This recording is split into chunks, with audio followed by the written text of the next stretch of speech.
Hello, my writing friends. I had thought about doing a little NaNoWriMo vlog a couple times this month so far, but NaNoWriMo is not going well for me. I almost quit, several times in fact, so I was kind of like, why would I do a vlog about it? But you know, my writing isn't perfect and this YouTube channel isn't perfect, and that's real life, and so here's a vlog about NaNoWriMo not going well. If you're doing NaNoWriMo, let me know in the comments. I would love to hear from you how your month is going, whether it's going super well or if you're struggling like me, let me know.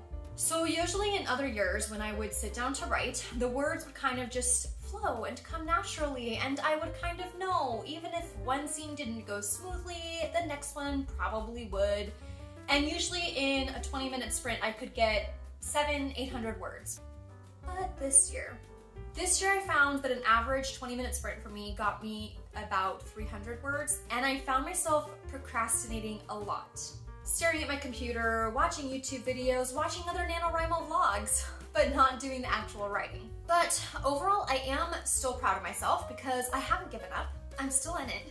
And there are a few things in particular that I found helpful. The first thing is just really curbing the negative self-talk. Usually the thoughts kind of come rolling in. Why did I think I could do this? Who am I to try to write a story? Why did I pick this genre? I can't do this. Maybe I'm not cut out to be a writer. And those thoughts did come in this year, but I was pretty quickly able to, most of the time, relatively quickly reframe those thoughts. This is my first time writing in this genre. It's okay that it's not gonna be perfect the first time. I am writing more slowly, but that's also a good thing because I said this year that I wanted to be more intentional and take the time to research and do things well. I can really write because I am really writing. I'm writing for me because writing feeds my soul. My hopes and goals for the future, they'll sort themselves out, but right now, today, for this month, I'm writing for myself. So, practicing kind self-talk was probably the biggest thing.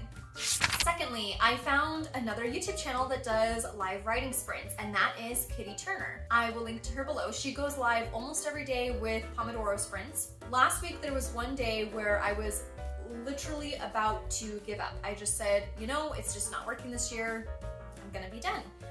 But I saw that she was live and I decided to stick with her sprints and just see what happened. And so I spent that day writing pretty much the whole time during her sprints, and I got about 3,000 words that day. She's also been so encouraging in the way that she talks about embracing the creative life and living in balance and authenticity with your creative side that I just found very encouraging and motivating. The third thing, I also let myself change my game plan. I told myself at the beginning of this month that I was not going to let myself jump around to different scenes. I was going to go chronologically through my story.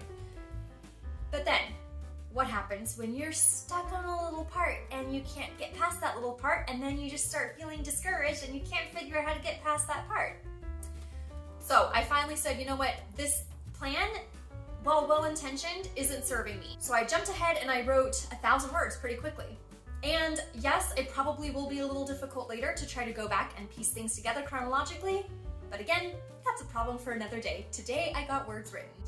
And the fourth thing that I did was I posted in a couple local Facebook groups saying that I was going to be participating in NaNoWriMo, and if there were any other local writers, we could meet at a coffee shop. And so a couple times now I've gotten together with some other writers, which has just been fun and motivating to sit there, meet new people, and write together. I also forgot to mention that I wrote a word crawl, and that also helped get my word count up. I got about 4,000 words, I think, when I did the word crawl, and I will post a link. So at the time of prepping this video, it is November 19th, and I'm a bit over 33,000 words. So I'm still over the recommended word goal for the trajectory of completing NaNoWriMo, which is great, just not as far along as I had hoped. And I am going to be traveling this week, so I'm a little nervous about how the word count is going to go, but I'm just going to do my best and see what I can get done. But at the end of the day, I'm still going. I'm still participating, I am still writing every day, and that's a win for me. At the end of this month, I will have written a sizable chunk more than I usually do in any given month, which is a win. I know I will have learned a lot about the romance genre, which is a win. And I know that I've spent concerted time and effort doing something that I love, which is always a win. And I think that this is the year that I am actually going to let some people read my manuscript when I'm done. I have never done that before. So this will also be a very big win I am learning to let go of perfection, and I am starting to be ready to think about inviting some other people that I feel safe with into that process. So it's been a productive month, and I am excited to see where it ends up, even if this manuscript is not the instant perfection that I would have liked. It's been a really good learning process. So here's my very real behind the scenes look at NaNoWriMo 2023. Let me know how you were doing. I would love to hear from you about your current work in progress.